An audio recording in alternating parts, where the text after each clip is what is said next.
അത് അത് സാഹിത്യെന്ന്. കറക്റ്റ്, സാഹിത്യ. അത് തന്നെ. ഇന്ന് തൊട്ട് ടെലിഫോൺ ഗേൾഫ്രണ്ടിന്റെ പേര് സാഹിത്യ എന്നാക്കാം. അതെന്തിനാ ചേച്ചി? ഫോട്ടോ ചോദിക്കുന്നുണ്ടല്ലോ, എനിക്ക് അവളുടെ ഫോട്ടോ തന്നെ അയക്കാം. അതിഥി അന്ന് എന്റെ ഫോണില് അവളുടെ ഒരു ഫോട്ടോ എടുത്തിട്ടുണ്ടായിരുന്നു. പഴയ ഫോട്ടോ ഒക്കെ മെമ്മറി കാർഡിലുണ്ട്. മെമ്മറി കാർഡ് ഷോക്കേസിൽ ഇരിപ്പുണ്ട്. ഒന്ന് പോയി എടുത്തോണ്ട് വാ. പോയി എടുത്തോണ്ട് വരാൻ.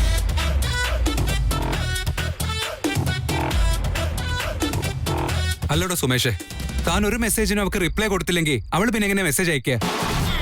അപ്പോ ഇവള് മെസ്സേജ് ചെയ്യണമെന്ന് ബോസിന്റെ ഉള്ളിൽ ആഗ്രഹമുണ്ടെന്ന് അർത്ഥം. ഐ മീൻ, അവള് റിപ്ലൈ ചെയ്യാൻ വേണ്ടിയല്ല, പക്ഷെ ഒരു കോൺവെർസേഷൻ ഇങ്ങനെയല്ലല്ലോ നമ്മള് ഒരിക്കലും ക്ലോസ് ചെയ്യേണ്ടത്. ഇങ്ങനെ വാതോരാതെ സംസാരിച്ചോണ്ടിരിക്കുന്ന പാർട്ടിയാണെന്ന് പെൺകുട്ടികൾക്ക് തോന്നും. അവിടെയാണ് ഈ പയ്യന്മാർക്കൊക്കെ അബദ്ധം പറ്റുന്നത്. അതറിയില്ലേ? അതുകൊണ്ട് പെൺകുട്ടികളുടെ മെസ്സേജ് വന്നാ ഉടനെ തന്നെ നമ്മൾ വിശ്വസിച്ചു എന്ന രീതിയിൽ റിപ്ലൈ കൊടുക്കാൻ പാടില്ല. നമ്മൾ നല്ല ബിസിയാണ്, പെൺകുട്ടികളെന്ന് പറഞ്ഞാൽ നമുക്ക് ഭ്രാന്തല്ല എന്ന് തോന്നിപ്പിക്കണം. തന്റെ ഈ സൈക്കോളജി ഒന്നും എന്റെ തലയിൽ കേറുന്നില്ലടോ. അങ്ങനെയാണെങ്കിൽ അമൂല്യ മേഡം പയ്യനാണോ ഇനി? എന്താ പറഞ്ഞേ? അല്ല, അത് ബോസ്, നമ്മൾ ചോദിച്ചത് എന്തായാലും വരും, അതാ പറഞ്ഞേ. എന്ന് വെച്ചാ നിങ്ങൾ ഇനി ഒന്നും ചോദിച്ചില്ലെങ്കിലും അവളായിട്ട് തന്നെ ആരാണെന്ന് വന്ന് പറയും നമ്മളെടുത്ത്. എടുത്തോ. അല്ല ചേച്ചി, ഇത് റിസ്ക് അല്ലേ? ഇതിലെന്ത് റിസ്ക്? ഈ സാഹിത്യ നാട് വിട്ടുപോയിട്ട് എത്ര നാളായിന്നറിയാമോ? അവളുടെ ഇൻസ്റ്റഗ്രാമോ ഫേസ്ബുക്കും വർക്കാവുന്നില്ലെന്ന് അതിഥി എന്നോട് പറഞ്ഞായിരുന്നു. ഞാൻ എപ്പോഴും സേഫ് സോണിൽ മാത്രമേ ബാർഗെയിൻ ചെയ്യാറുള്ളൂ. ഈ അമൂല്യ എന്ന് പറഞ്ഞ എന്താ തമാശയാണോ? അത് ശരി. ഇപ്പോൾ എന്തിനാ അവളുടെ ഫോട്ടോ?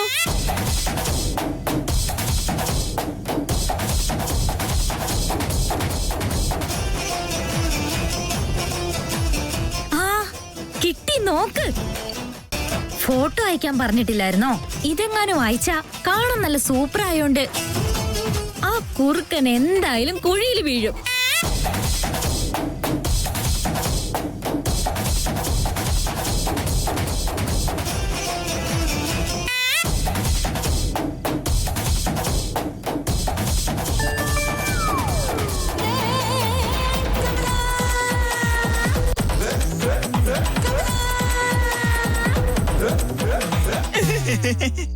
ഞാൻ പറഞ്ഞില്ലേ ബോസ്, ലവ് മാറ്ററിൽ ഞാനിപ്പോ ശരിക്കും PhD എടുത്ത പോലെയാ. മീനാക്ഷി ഞാൻ വീഴ്ത്തിയതും ഇങ്ങനെ തന്നെയല്ലേ? ഈ മീനാക്ഷി ആരാ? അയ്യോ, അത് പോട്ടെ ബോസ്, ഈ ഫോട്ടോ നോക്ക്, സൂപ്പർ ആയിട്ടുണ്ട്.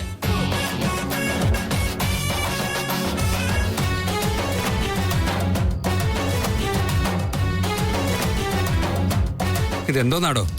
ഫേസ് ഒന്നും ക്ലിയർ അല്ലല്ലോ. പിന്നെ എങ്ങനെ അറിയൂ ഇവിടെ ആരാന്ന്? അത്രയും മതി, അത് വിട്ടേക്ക് ബോസ്. ഇത്രയും ദിവസം മെസ്സേജ് ചെയ്തുകൊണ്ടിരുന്നത് ആണാണോ പെണ്ണാണോ എന്ന് പോലും നമുക്ക് അറിയില്ലായിരുന്നു. ഇപ്പൊ ഏതായാലും പെൺകുട്ടിയാണിതെന്ന് മനസ്സിലായി. പാതി മുഖമെങ്കിലും ഇപ്പൊ കാണാൻ പറ്റുന്നുണ്ടല്ലോ. ഞാനേ ആരോ നിങ്ങളെ കബളിപ്പിക്കുന്നതാണെന്നാ കരുതിയേ.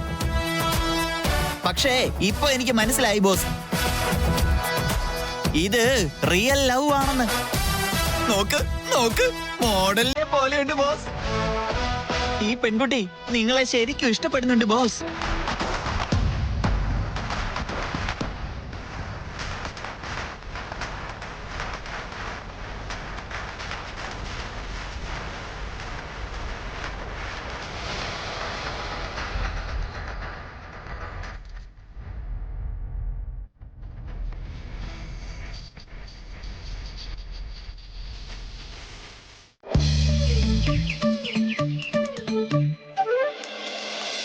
എന്തോ സ്കെച്ചാണെന്ന് തോന്നുന്നുണ്ടല്ലോ. സ്കെച്ചൊക്കെ റെഡിയാ, എന്തായാലും ജയിക്കുമെന്ന് ഉറപ്പാ. സൂക്ഷിച്ചു വേണം അമൂല്യ, വെറുതെ ഓരോന്നിലും ചെന്ന് ചാടരുത്. ഹലോ, ഞാൻ ആരാണെന്ന് അറിയില്ലേ? അല്ല, എന്നോട് ആക്ട് ചെയ്യാനല്ലേ പറഞ്ഞത്?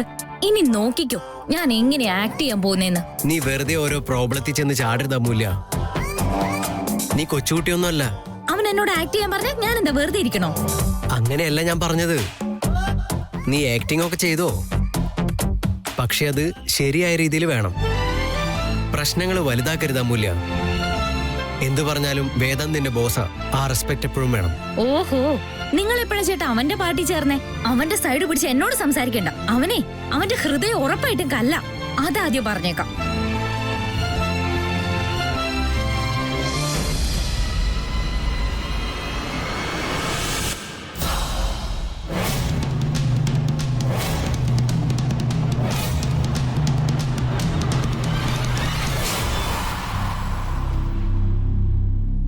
സാഹിത്യ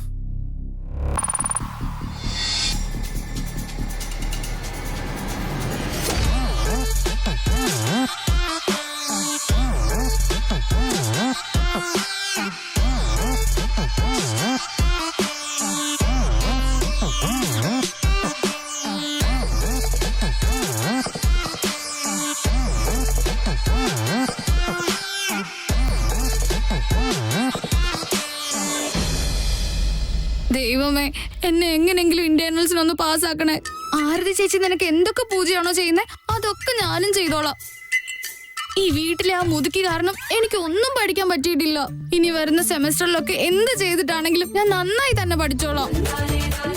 ഉച്ചയ്ക്ക് ഇന്റേണൽസ് ഉള്ള എന്നെ എങ്ങനെങ്കിലും ഒന്ന് പാസ്സാക്കണേ. ഇനി ഒരിക്കലും ആ മൂല്യ ചേച്ചിയുടെ കൂടെ വഴക്കിടാൻ പോവില്ല. അഞ്ജുവിന്റെ ചെവിക്കും പിടിക്കില്ല. ആ മൂല്യ ചേച്ചിയെ മുതുക്കിന്നും വിളിക്കത്തില്ല. അഞ്ജുവിനെ അഹങ്കാരിന്നും ഡ്രാമ ക്യൂനൊന്നും വിളിക്കില്ല. എന്നെ കാണാൻ ഒരു പ്രേതത്തിനെ പോലെയാണെന്ന് ഞാൻ സമ്മതിക്കാം. Please please please. ഒരിക്കലും വാക്ക് മാറാത്ത ആളാ ഞാന്. കുറച്ച് കരുണ എന്നോടൊന്ന് കാണിക്കണേ. നല്ല കഥ തന്നെയാ നിന്റേത്. ഓരോ തവണ ടെസ്റ്റ് വരുമ്പോഴും നീ ഇത് തന്നെയല്ലേ പറയുന്നത്? ഇരുന്ന് പഠിക്കാതെ വെറുതെ ദൈവത്തിന് പണി കൊടുക്കാൻ നിൽക്കാം. നിനക്കൊക്കെ ഏത് കാലത്ത് ബുദ്ധി വരുമോ എന്തോ.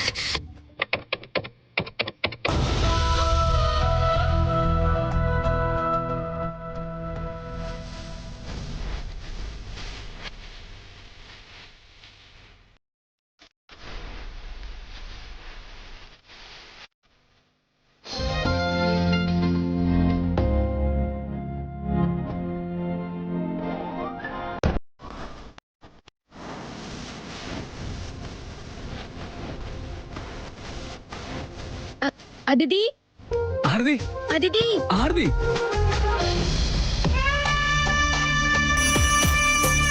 നിന്റെ ഫോട്ടോ കണ്ടപ്പോ നിനക്ക് കുറച്ച് ഫാഷൻ സെൻസ് ഉണ്ടെന്ന് കരുതിയ ഇന്റർവ്യൂവിന് വരാൻ പറഞ്ഞത്. ഓൾറെഡി ഓഫീസിൽ കുറെ പൊട്ടി പെൺകുട്ടികളുണ്ട്. എനിക്ക് ഇനിയും അതുപോലെ ഒരു പൊട്ടീനെ വേണ്ട. ഞാൻ എപ്പോഴും ഇങ്ങനെയാണ് മാം. That's good. നീ എന്റെ സൈഡിൽ നിന്ന് വന്നിരിക്കുന്ന ഒരു കാൻഡിഡേറ്റ് ആണ്. സോ എന്നെ ഡിസപ്പോയിന്റ് ചെയ്യരുത്. I try my level best ma'am. ഞാൻ അതിനേക്കാളും കൂടുതൽ നിന്നിൽ നിന്ന് എക്സ്പെക്ട് ചെയ്യും. കാരണം എന്താന്ന് വെച്ചാ വേറെ നാട്ടിൽ നിന്ന് വന്ന് PG-യിൽ താമസിച്ച് ജോലി അന്വേഷിക്കുമ്പോ മേക്ക് ദിസ് കൗണ്ട്. ഉറപ്പായിട്ടും മാഡം, ഞാൻ ഈ ജോലി ഒരുപാട് ആഗ്രഹിച്ചതാ. പക്ഷേ നിന്നെ ഈ കമ്പനിക്ക് ആവശ്യമാണെന്നുള്ളത് ഈ കമ്പനിക്ക് കൂടി തോന്നണം. നീ ഇപ്പൊ സംസാരിക്കാൻ പോകുന്നത് വേദാന്ത് വസിഷ്ഠയോടാണ്. അറിയാലോ, അയാൾക്ക് പെണ്ണുങ്ങളെ ഇഷ്ടമേ അല്ല. അറിയാം മാഡം. സംഭവ HR ഡിപ്പാർട്ട്മെന്റിന് സ്ത്രീകൾ ആവശ്യമായതുകൊണ്ടാണ് സമ്മതിച്ചത്. ഈ കമ്പനിയിൽ റെഫർ ചെയ്യാൻ പറ്റും, പക്ഷെ റെക്കമെൻഡ് ചെയ്യാൻ പറ്റില്ല. ഇവിടെ നിന്റെ ജോലി നീ തന്നെയാ നോക്കേണ്ടത്. So give your best. Thanks ma'am.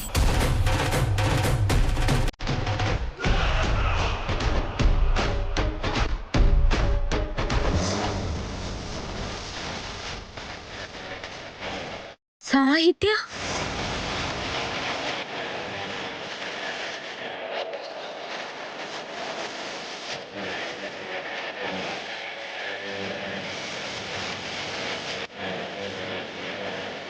Take your seat.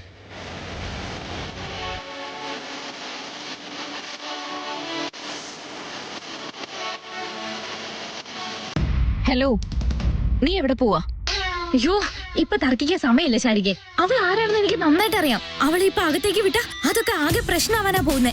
ഇപ്പൊ പ്രശ്നം ഉണ്ടാക്കുന്നത് നീയാ. നിനക്കും ഇതിനും തമ്മിൽ ഒരു ബന്ധവുമില്ല. അയ്യോ, അതൊക്കെ ഞാൻ പിന്നെ പറയാം. ഭൂകമ്പം, പ്രളയം, സുനാമിയൊക്കെ നിനക്ക് ഒരുമിച്ച് കാണാനാണോ ആഗ്രഹം? ഷട്ട് അമൂല്യ, നോൺസെൻസ് സംസാരിക്കരുതേ. അവള് ഞാൻ വിളിച്ച കുട്ടിയാ. She's my candidate. ഇപ്പൊ തന്നെ വേദാന്ത് ഇന്റർവ്യൂ സ്റ്റാർട്ട് ചെയ്തിട്ടുണ്ടാവും. വെറുതെ നീ എന്റെ കാര്യത്തിൽ ഇടപെടാൻ നിൽക്കണ്ട. അത് നിനക്ക് നല്ലതിനല്ല. എന്ത് ഇന്റർവ്യൂവോ? ഈ ഫേസ് കട്ട് ഞാൻ എവിടെയോ കണ്ടിട്ടുണ്ടല്ലോ. സാധാരണ ഒരു പെൺകുട്ടിയുടെയും മുഖം മറന്നു പോകുന്ന ആളെ അല്ല ഞാൻ. അങ്ങനെയുള്ള എനിക്ക് സഡൻ ആയിട്ട് ഇത് ഏത് പെൺകുട്ടിയാണെന്ന് മനസ്സിലാകുന്നില്ലല്ലോ. ഞാൻ പെൺകുട്ടികളെ ഇന്റർവ്യൂ ചെയ്യാറില്ല. ശാരിക പറഞ്ഞോട് മാത്രോ. So let's start. Introduce yourself. Myself Sahitya sir. Boss ഒരു മിനിറ്റ്.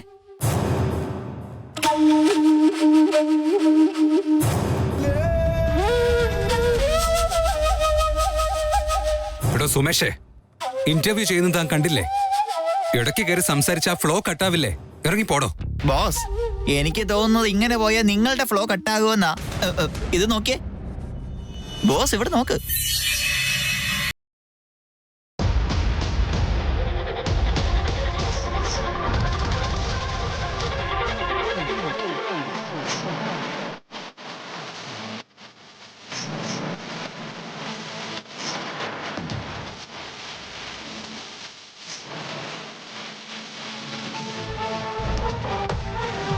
ബോസേ, ഇവൾ ഉറപ്പായിട്ട് ഒരു സൈക്കോ തന്നെയാ.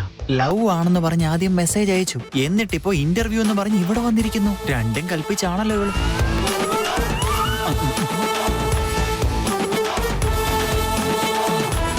ബോസ്, സിദ്ധാർത്ഥ നിങ്ങളെ വിളിക്കുന്നുണ്ട്. അർജന്റാണ് പോലും, വേഗം വരാനാ പറഞ്ഞേ. ഇത്രയ്ക്ക് അർജൻസി എന്താ? സിദ്ധാർത്ഥ് ഇപ്പൊ എന്നെ ഫോൺ ചെയ്തതേ ഉള്ളൂ. അവനും ലഞ്ച് കഴിക്കാൻ വിളിക്കുക. ഞാൻ വന്നോളാം, നീ പൊക്കോ.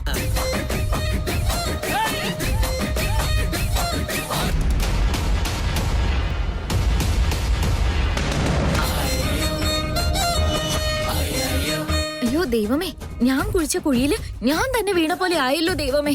ശരിക്കും ഞാൻ പെട്ട പോലെ ആയല്ലോ. ഇവളെങ്ങാനും വാ തുറന്നു കഴിഞ്ഞാൽ എല്ലാ കാര്യങ്ങളും പുറത്താവും. നിങ്ങൾ ഉദ്ദേശിക്കുന്ന ആള് ഞാനല്ല, അത് വേറെ ആരെല്ലോ ആണെന്ന് പറഞ്ഞാലോ? ഒരു പക്ഷേ എനിക്ക് ഇവളെ അറിയാന്നെങ്ങാനും മനസ്സിലായ കളിപ്പിക്കുന്നത് ഞാനാണെന്നുള്ള കാര്യം ഉറപ്പായിട്ടും അറിയും. സൂര്യനെ ചുറ്റി കറങ്ങുന്ന ഗ്രഹങ്ങളെല്ലാം ഒരുമിച്ച് ഭൂമിയിലേക്ക് ഇറങ്ങി വന്ന പോലെ ആയല്ലോ. രക്ഷപ്പെടാൻ ഒരു ചാൻസും ഇല്ല. അമൂല്യ, നിന്റെ കാര്യത്തിൽ ഒരു തീരുമാനാവുന്നുള്ള കാര്യം ഉറപ്പായി. അതിഥി, അതിഥി, എന്തു പറ്റി ചേച്ചി?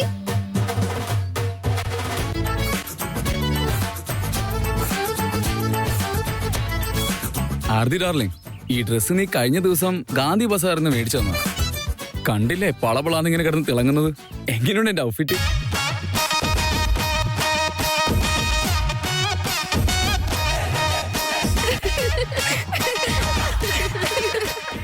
ഏയ്, ഇങ്ങനെ ചിരിക്കാൻ മാത്രം ഇവിടെ എന്തോളേ? കുറച്ച് മോഡേൺ ആയിക്കോട്ടെ എന്ന് വിചാരിച്ചിട്ടാ ഇങ്ങനെയൊക്കെ സ്റ്റിച്ച് ചെയ്തത്. ഈ സ്റ്റിച്ച് ചെയ്ത പുണ്യാത്മാവ് കാണാൻ പാടില്ലാത്ത ഏതെങ്കിലുമൊക്കെ സ്ഥലത്ത് ഗ്യാപ്പിട്ട് ഇനി കട്ട് ചെയ്ത് വെച്ചിട്ടുണ്ടാവോ? അങ്ങനെ എന്തെങ്കിലും ഉണ്ടെങ്കിൽ പറഞ്ഞേക്കണേ. ഞാൻ ഡ്രസ് ഇട്ട് പെട്ടെന്ന് ഇറങ്ങിയപ്പോ കണ്ണാടി നോക്കാൻ മറന്നുപോയി. ഇത്ര നേരം എനിക്ക് എക്സാമിന്റെ ടെൻഷനായിരുന്നു, പക്ഷെ ചേട്ടനെ കണ്ടപ്പോ അത് മുഴുവൻ മാറി. ആണുങ്ങളുടെ മാനത്തിനും വിലയുണ്ടായി കൊച്ചേ. ദയവ് ചെയ്ത് എന്തെങ്കിലും കുറവുകളുണ്ടെങ്കിൽ പറയുന്നോട്, ഞാൻ വന്ന വഴി തന്നെ തിരിച്ചു വെക്കോളാം. ഒരാവശ്യമില്ലാതെ ഇങ്ങനെ കോമളിയാവാൻ എനിക്ക് വയ്യ. അത്ര വലിയ നാണക്കേടൊന്നുമില്ല വിക്കി. ഈ തുണി തയ്പ്പിച്ചത് കണ്ടിട്ട് എനിക്ക് ചിരി അടക്കാനായി കഴിഞ്ഞില്ല. ആണല്ലേ? എനിക്കും അങ്ങനെ തോന്നിയേ. എന്നാൽ ഈ ബോളിവുഡ് ആക്ടർ ഉണ്ടല്ലോ രൺവീർ സിംഗ്, അവനും ഏകദേശം ഇതുപോലത്തെ ഡ്രസ്സൊക്കെ ഇട്ടിട്ടാ പുറത്തു വരാറുള്ളത്. അതുകൊണ്ടാ ഞാനും ഒന്ന് ഷൈൻ ചെയ്യട്ടെന്ന് വെച്ചിട്ട് ഇതുപോലെ തന്നെയുള്ള ഡ്രസ്സ് ഇട്ട് പുറത്തേക്ക് ഇറങ്ങി. വല്ലാത്ത കഷ്ടം തന്നെ വിക്കി നിന്റെ കാര്യം. എനിക്ക് വാങ്ങിയ തുണിയും വിക്കിക്ക് വാങ്ങിയ തുണിയും തമ്മിൽ എക്സ്ചേഞ്ച് ആയി പോയതാ. വിക്കി ചോദിക്കാതെയും പറയാതെയും അത് കൊണ്ടുപോയി സ്റ്റിച്ച് ചെയ്തിട്ട് ഇട്ടോണ്ട് വരുന്ന ആരെങ്കിലും കരുതിയോ? ഓ, ഇതാണല്ലേ മാറ്റർ. അത് ആദ്യം പറഞ്ഞ് തുളയ്ക്കണ്ടേ? എന്നെ ഇത്രയൊക്കെ കളിയാക്കിയിട്ടാണ് ഇത് പറയുന്നത്.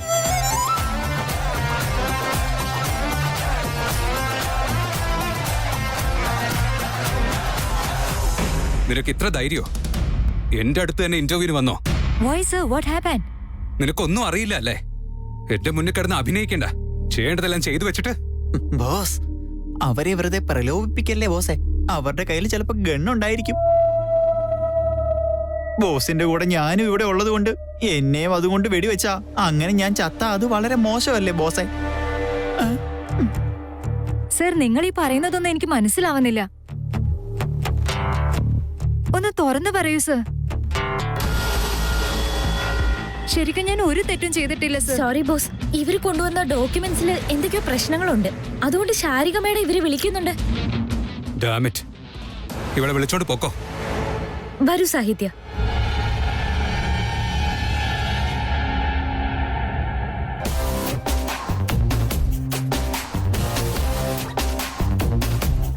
ഭാഗ്യം, ഞാൻ രക്ഷപ്പെട്ടു. നമ്മൾ രക്ഷപ്പെട്ടു എന്നാ ഞാൻ ഉദ്ദേശിച്ചേ.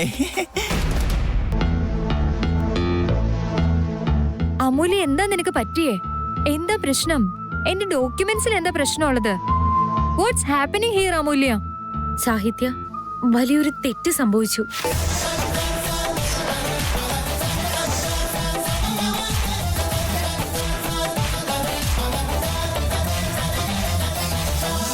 അതെല്ലാം ഞാൻ സമ്മതിച്ചു. പക്ഷെ എന്റെ ഫോട്ടോ എന്തിനാ എന്നോട് ചോദിക്കാതെ നീ അയച്ചേ? അത് ഗൂഗിളിൽ ഒരുപാട് പ്രാവശ്യം സെർച്ച് ചെയ്ത് ഒരു ഐഡന്റിറ്റി ഇല്ലാത്ത ഒരു പെണ്ണിന്റെ ഫോട്ടോ കണ്ടുപിടിക്കൽ എനിക്ക് കഷ്ടമായിരുന്നു. അതുകൊണ്ടാ. അത് മാത്രല്ല, നീ തിരിച്ച് ബാംഗ്ലൂരിൽ നിന്ന് ഇങ്ങോട്ട് വരുമെന്ന് പോലും എനിക്ക് അറിയില്ലായിരുന്നു. അതിന് എന്റെ ഫോട്ടോ ആണോ അയക്കേണ്ടേ? ഞാൻ ചിന്തിച്ചപ്പോ എന്തായാലും നീ സോഷ്യൽ മീഡിയയിലില്ല. അവൻ ഇനി ബുദ്ധി ഉപയോഗിച്ച് സോഷ്യൽ മീഡിയയിൽ എങ്ങനെ സെർച്ച് ചെയ്താലും ഫോട്ടോ കിട്ടില്ലല്ലോ. പക്ഷെ എല്ലാം എന്റെ കയ്യിൽ നിന്ന് പോയി. ഇനി ഇങ്ങനെ ടെൻഷൻ അടിക്കണ്ട, ഞാൻ എങ്ങനെയെങ്കിലും മാനേജ് ചെയ്തോളാം. എന്ത് ചെയ്യാനാ? നിനക്ക് അവനെ പറ്റി ഒന്നും അറിയില്ലല്ലോ. അതെനിക്കറിയില്ല. ഇത്ര ഒന്നും റിസ്ക് എടുക്കണ്ട സാഹിത്യ. ഓവർ കോൺഫിഡൻസ് അത്ര നല്ലതല്ല. ഒരു കാര്യം ചെയ്, നീ ഇവിടെ ജോലിക്ക് വരണ്ട. നീ അതിഥിയുടെ സീനിയർ അല്ലേ? ഞങ്ങൾക്ക് വേണ്ടിയിട്ട് ഒരു ചെറിയ ഹെൽപ്പെങ്കിലും ചെയ്. ഞാൻ വേണമെങ്കിൽ നിന്നെ വേറെ ഏതെങ്കിലും കമ്പനിയിലേക്ക് റെഫർ ചെയ്യാം. ഈ ജോലി എന്തായാലും എനിക്ക് ഇമ്പോർട്ടൻസാ. അത് വിടാൻ ഞാൻ എന്തായാലും ഒരുക്കമല്ല. നിങ്ങൾ അതൊന്നും ഓർത്ത് വിഷമിക്കണ്ട. I will manage it.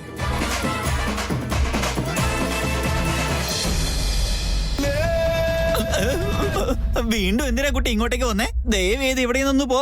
പൊയ്ക്കോ പൊയ്ക്കോ, വേഗം പൊക്കോ. Sorry sir. ബോസ് എന്തിനാ എന്നോട് ദേഷ്യപ്പെട്ടെന്ന് എനിക്കിപ്പോ മനസ്സിലായി.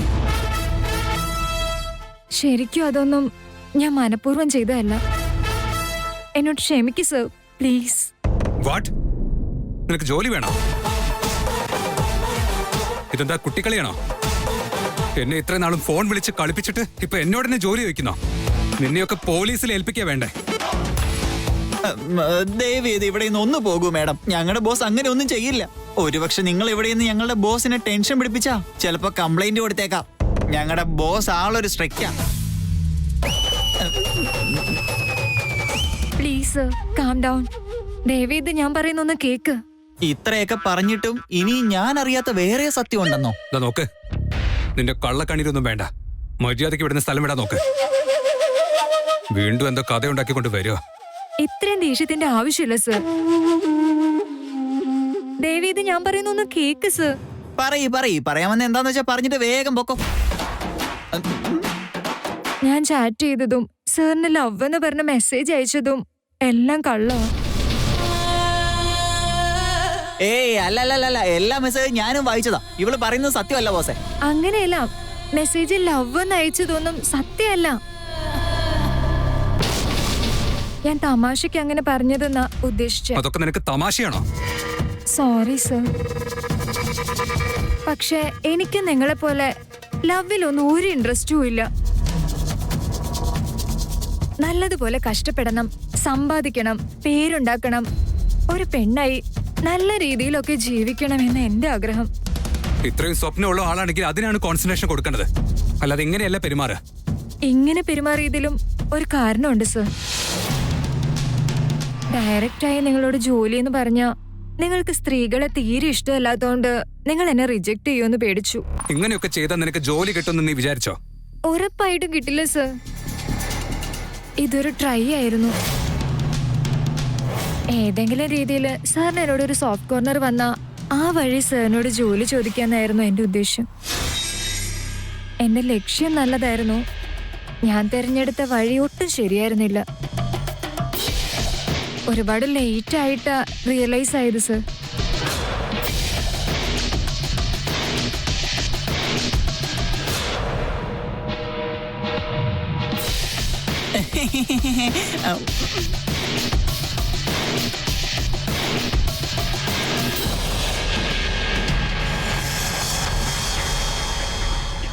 ചേട്ടാ, എനിക്കിതിനി ഇങ്ങനെ കാണാനുള്ള ത്രാണിയില്ല.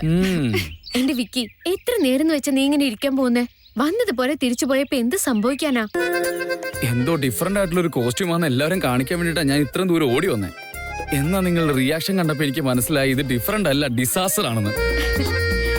വിക്കി വന്നപ്പോ ഉണ്ടായിരുന്നതെല്ലാം അതേ റൂട്ടില് വിക്കിക്ക് വേണ്ടി കാത്തിരിക്കാന്ന് കരുതിയോ?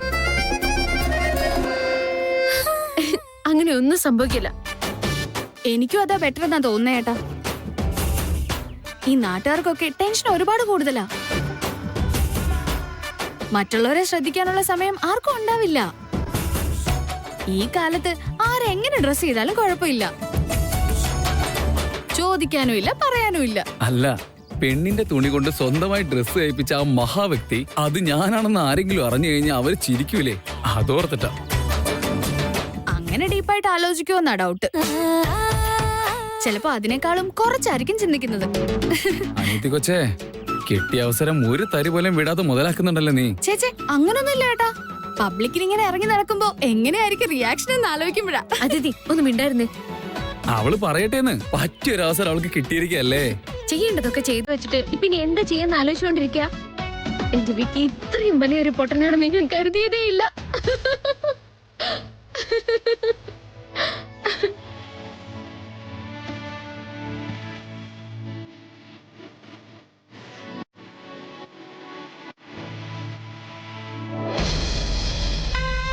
അതെ സുമേഷ്, ഇന്ന് സാഹിത്യ എന്നൊരു കുട്ടി ഇന്റർവ്യൂവിന് വന്നില്ലായിരുന്നോ? അവരുടെ കാര്യം എന്തായി? അതെന്തോ ആയി. അല്ല, അവളുടെ കാര്യം നിങ്ങൾ എന്തിനാ അറിയുന്നേ? അതെന്താ ഞാൻ ചോദിക്കാൻ പാടില്ലേ? വെറുതെ കോമൺ ആയിട്ടൊന്ന് ചോദിച്ചു എന്നല്ലേ ഉള്ളൂ, വേറെ എന്തിനാ? എടോ, അത് ഈ ടേബിളിലല്ല, അങ്ങോട്ട് വെച്ചേക്ക്. സിദ്ധാർത്ഥ്, താൻ ഇവിടെ ഇരുന്നാണോ കഴിക്കുന്നത്? ഈ നാശത്തിന്റെ അടുത്തിരുന്നോണ്ട് വല്ലതും കഴിക്കാൻ പറ്റുമോ? Come join me. അത് സാരമില്ല വേദാന്ത്, എനിക്കിതൊക്കെ ശീലായി കഴിഞ്ഞതാ. നീ പോയി കഴിച്ചോ? ഓക്കെ, തന്റെ ഇഷ്ടം. എടാ മണി, വന്ന് ബോസിന് ആഹാരം വിളമ്പി കൊടുക്ക്. സുമേഷേ, ഇങ്ങനെ സോപ്പിടല്ലേ, ഞാൻ കഴിച്ചോളാം.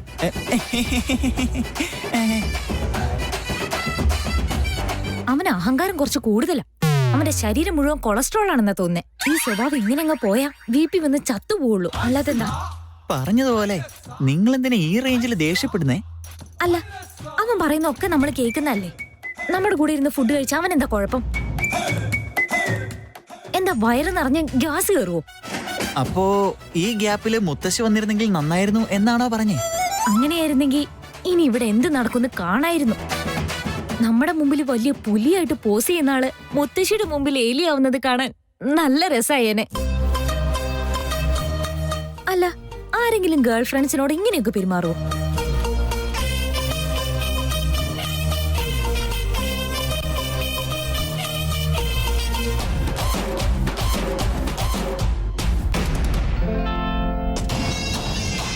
മുത്തശ്ശി, പുതിയ ഓഫീസ് എങ്ങനെയുണ്ട്? പുതിയ ഓഫീസോ? പഴയ ഓഫീസ് പോലും ഞാൻ ശരിക്കും ഇതുവരെ ഒന്നും കണ്ടിട്ടില്ല. ഇന്ന് നമ്മൾ ഇവിടെ വരാൻ തീരുമാനിച്ചു തന്നെ വളരെ നല്ലൊരു കാര്യമാണ്. പറഞ്ഞ കാര്യം മുഴുവനും മുത്തശ്ശി വിശ്വസിച്ചിരിക്കുക. അവര് രണ്ടുപേരും സൂപ്പർ ജോഡിയാണെന്നുള്ള ബിൽഡപ്പ് വരെ കൊടുത്തു കഴിഞ്ഞു. ദൈവമേ, മുത്തശ്ശി പോയി നോക്കുമ്പോ അവര് തമ്മിൽ ഒരു പ്രശ്നം ഉണ്ടാവല്ലേ? നിങ്ങളുടെ ബോസ് എവിടെയാ മോനെ? ഞാൻ അവന്റെ മുത്തശ്ശിയാ. ബോസ് അവിടെ ഉണ്ട് മേഡം.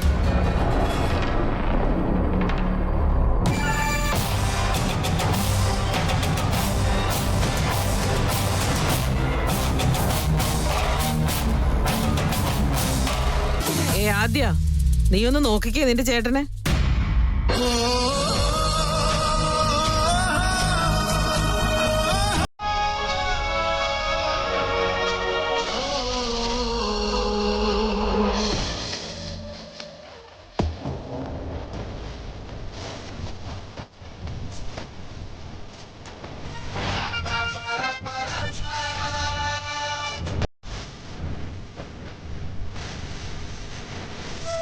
പോയി സംസാരിച്ചിട്ട് വരാം.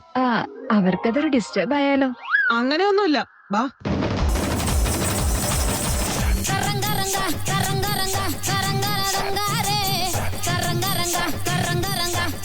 വേദാന്തേ,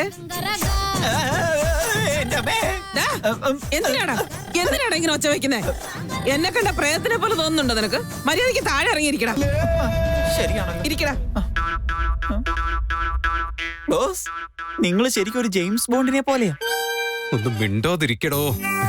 മുത്തശ്ശി, മുത്തശ്ശിന്റെ എവിടെ? എന്താ മോനെ, എനിക്കിങ്ങോട്ടൊന്നും വരാൻ പാടില്ലാന്നുണ്ടോ? അയ്യോ, അങ്ങനെയൊന്നുമല്ല. ഞാൻ തീരെ എക്സ്പെക്ട് ചെയ്തില്ല.